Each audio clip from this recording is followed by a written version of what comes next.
welcome to It's Useful to Know. Today we're speaking with Dr. Sarah Rivett. Dr. Rivett, welcome to It's Useful to Know. Thank you. It's nice to be here. Let's start with one thing from your field you think it would be useful for people to know. Since the American Revolution, really, and shortly thereafter, there's been a kind of obsession with telling stories about America's origins or the origins of the United States. And it's told in different ways at different times. But essentially, the stories are popular fictions, a way of imagining the past as speaking really to what was happening in the present. It's not at all an indication of anything that's historically factual or accurate. And a recent example that I can encounter frequently and did just the other day is the sign that one sees when you're driving into Princeton that says Princeton settled 1683. And every time I see it, I wonder what its purpose is, what it's doing there. Princeton was not actually settled in 1683. There was a long history of Lenape people living on this land before 1683 and during 1683 and long thereafter. What the sign is meant to indicate is a puzzle to me. It sort of says nothing about the 17th century. Really, what it says is something about the more recent past, maybe the 19th century, maybe the 20th century, but a kind of settler colonial desire to locate a time when Europeans took hold of the land, and then that was it from that moment on.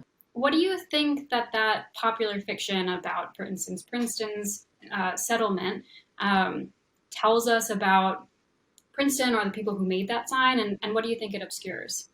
What it does is to make visible certain parts of the past and to obscure other parts, which is something that we can see in other monuments. There is a degree of neglect or sort of willful forgetting about the other side of the story, which is violence and war and removal, genocide, as well as chattel slavery, the kind of flip side of a story about patriotism and feel-good nationalism. Today, you have a kind of almost 200-year historiography of telling a story that is one-sided and that leaves out the violent parts about the past and the different voices and different experiences and groups of people who were living on the same land.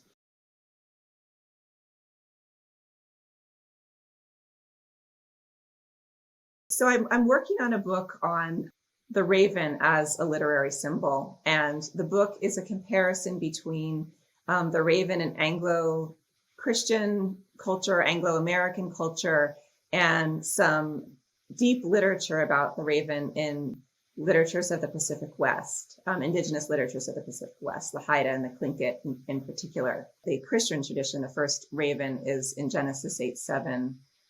Noah's on the ark, and he wants to know if the waters have receded enough to make the world livable. So he sends out a raven, and the raven flies around and doesn't come back. So then he has to send out the dove. The dove does come back. In the Christian tradition, the raven ends up being pitted against the dove as like the example of the bad Christian. It becomes this kind of binary.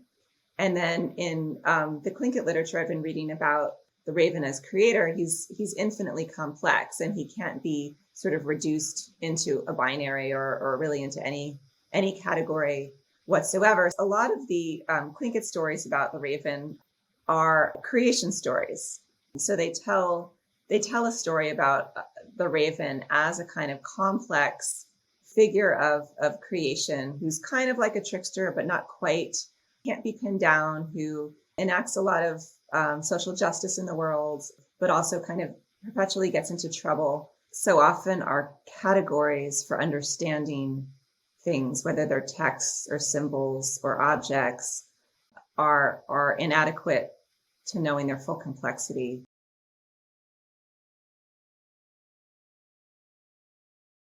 Part of the work that should be done to think about local indigenous history is to link the work of historians with practices of history telling outside of the academy, with the communities of the descendants themselves, and to see, what kind of fuller picture can come of it. Well, thank you so much, Dr. Rivett, for joining us today. Thanks so much for talking to me. I appreciate it.